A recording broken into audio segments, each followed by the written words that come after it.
loves, welcome back to the Millie podcast, where we balance chaos and navigate the messy moments of life one day at a time. I'm Millie, and if you're new here, welcome. This podcast is where we talk about self-concept, holistic wellness, mindset, manifestation, and showing up in your life fully without pretending it's always pretty or perfect. Before we dive in, you already know what I'm going to say. If you're enjoying this podcast, please take a second to leave a 5-star review on whatever platform you're listening on. It helps so much, truly. Not just for me, but for the woman who needs these conversations to find this space. When you leave a review, you're telling the algorithm, hey, this podcast matters, and that means more beautiful people like yourself get to find it. Okay, let's get into today's episode. Wellness overwhelm is real. Today we're talking about something that I hear a lot. It's that moment when the wellness journey starts to feel like too much. You're doing red light therapy, drinking chlorophyll water, cycle syncing, sauna, cold plunges, walking 10K steps, journaling, breath work, tracking your HRV, your macros, your cycles. And somewhere in the middle of all that, you start feeling tired. You start to feel like you're not doing enough. But it's not that you're not doing enough. It's because you're doing so much and it's starting to feel like a job. Have you ever caught yourself thinking, wait, is this actually making me feel better? Or am I just trying to tick another box on my self-improvement checklist? That, my love, is wellness overwhelm. And it's a thing. Let me tell you a story. I had a moment not long ago when I caught myself spiraling in that energy. I was trying to do it all. Morning red light, ice cold showers, breath work, grounding, supplements timed to perfection, eating by the circadian rhythm, and all the whilst being a mum, running my business, working out, creating content, being a model, going to castings. And I remember standing in my kitchen one morning, literally staring at my supplement stack and thinking, this doesn't feel good anymore. I felt disconnected from the why. I wasn't feeling more energized. I was feeling anxious, actually. And that's when I had to pause and ask myself, am I doing this because it nourishes me or because I'm afraid of what happens if I don't? That question was everything. Because sometimes what we call wellness is actually just control in prettier packaging. But what is biohacking really? What does it actually mean? Let's break this down. Biohacking at its core is just using intentional strategies to upgrade your body, brain, and energy.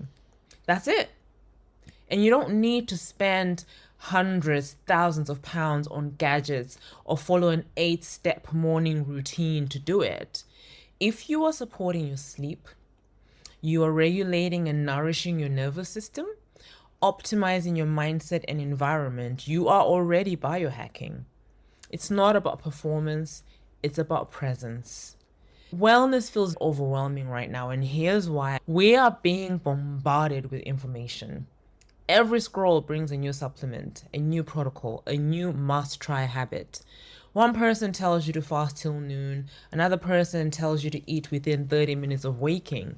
Someone says drink lemon water, and somebody else says it's ruining your teeth. You're left thinking, who do I trust? And am I behind if I'm not doing this as well? Let me offer you this. Wellness is not a race. It's a relationship. It's meant to evolve with you, not pressure you into being better, not shame you when you're tired, not guilt you for skipping the breath work on a busy Tuesday morning. The reframe here is just using wellness as self-honoring. What if we stopped thinking of wellness as something to win and started treating it as something that supports who we already are? You're not broken. You don't need fixing. You don't need 14 different hacks to be worthy. Biohacking should feel like a coming home, not a checklist. So let's reframe it. It's not, I have to journal today. It's, I get to spend time with my thoughts. It's not, I didn't do breath work this morning. It's, let me take one deep conscious breath to be present with myself now. Let it be simple, let it be gentle, let it be supportive. Your baseline is what we need to be looking at here. What actually works for you? Here's where we simplify. What actually supports your energy?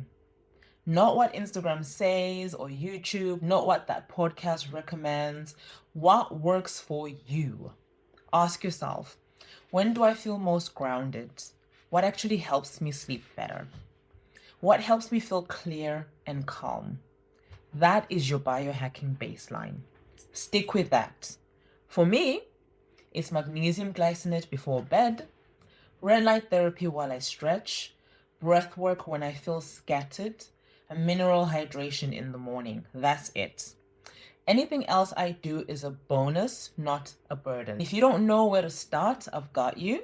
You can head to amandamillie.com right now and download either the 5-minute breathwork for calm guide or the 7-day manifestation journal prompt guide.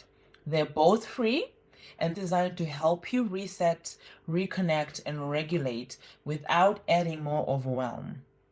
So how do you biohack without burnout? I got 4 tips to help you out. Number 1, stack your habits.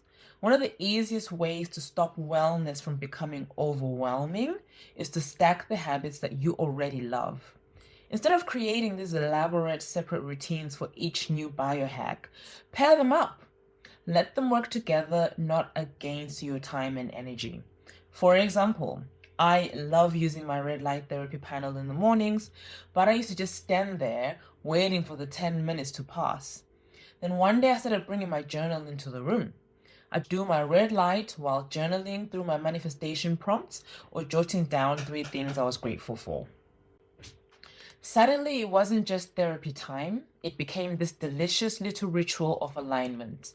Red light from my body, journaling from my mind, and the two together, magic. Other ways I stack, breath work while grounding outside, bare feet on the earth, even just for 5 minutes. Magnesium supplements while I say my intentions for the next day. It's all about making it flow. You don't need more hours, you just need intention. Number 2, create a mini ritual, not a maxed out routine. I remember a phase where I tried to do everything the wellness girlies were doing. Morning matcha, 5 a.m. meditation, dry brushing, lymphatic massage, journaling, oil pulling, you name it. By day 3, I was exhausted, not empowered. So I stripped it right back. And what I created instead was a mini ritual. Just 10 minutes in the morning, no phone, just me, a warm drink, a candle, and a few deep breaths. Sometimes I stretch, sometimes I journal, sometimes I do nothing. But that time, that pause is sacred. Your ritual might be a nature walk with no podcast playing, no music, just you listening to the sounds around you. A quiet bath with magnesium and candles, a screen-free hour before bed where you reconnect with yourself. Wellness doesn't need to be loud. It just needs to feel like you. Number 3, tune in, not just out. What do I mean by that? This one hits deep because so often we use wellness as a way to numb out rather than tune in. I'll be honest, there were days where I kept adding more practices to my day because I was avoiding the stillness. I didn't want to feel the discomfort that came with slowing down. But wellness should bring you closer to yourself, not further away. So here's your prompt. Before you buy a new supplement or sign up for another protocol, ask yourself, do I really need this or am I trying to avoid stillness? Sometimes the real work isn't in doing, it's in being. Let yourself sit in the quiet. Let your breath be the biohack. Let peace be the upgrade, babes. Number 4, if you're someone who's into manifestation like me, then you will love this.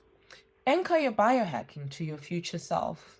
Ask, what would the most radiant, magnetic, energized version of me prioritize today? When I stopped choosing my wellness practices out of fear, like I need to do this so I don't get sick, or I have to do this so I don't gain weight, and started choosing from love, everything shifted. Now I'm moved from a place of embodiment. I'm not biohacking because I'm broken. I'm biohacking because I know I'm powerful and I love to feel good in my body. So whether it's your cold shower, your morning walk, or the water you drink, let it be a celebration of who you're becoming, not a punishment for who you've been. Now it's time for the wellness tip of the week. This week's tip is simple but powerful. Choose presence over performance. Let's be real. So many of us are doing all the right things, but we're rushing through them. Our matcha is beautiful, but we're drinking it while scrolling. Our skincare routine is stacked, but we're checked out the whole time. So this week, I want to invite you to pause. Pick one wellness practice you already love and slow it all the way down. No multitasking, no pressure to do it, just presence. Here are a few general prompts to take with you. How does this feel in my body right now? Am I nourishing myself or just performing wellness? What would this look like if I did it with full intention and zero rush? Because sometimes the real biohack isn't the tool, the tech, or the product. It's how deeply you let yourself receive the moment. So this week, less hustle, more softness. Less perfection, more presence. Less checking the box and more checking in. Let your wellness practice be the moment your soul exhales. Let it be the thing that reminds you you are already enough. I hope this episode reminded you that you're already doing enough. You don't need to be doing the most, babes. You don't need to earn your wellness. Rest, regulation, and simplicity are powerful biohacks too. And if you want more support on this journey, head to amandamillie.com and grab your free breathwork or journaling guide. Use them as tools to come back to yourself. If you loved this episode, leave me a 5-star, babes. Share it with someone who needs permission to simplify. Subscribe and follow me on Instagram at amandamillie or amandamilliepod or on TikTok at It's Amanda Millie. You are already enough. So until next time, my friend, let your wellness support your power, not replace it. And remember to live inspired, heal fully, and thrive authentically. Bye, my loves.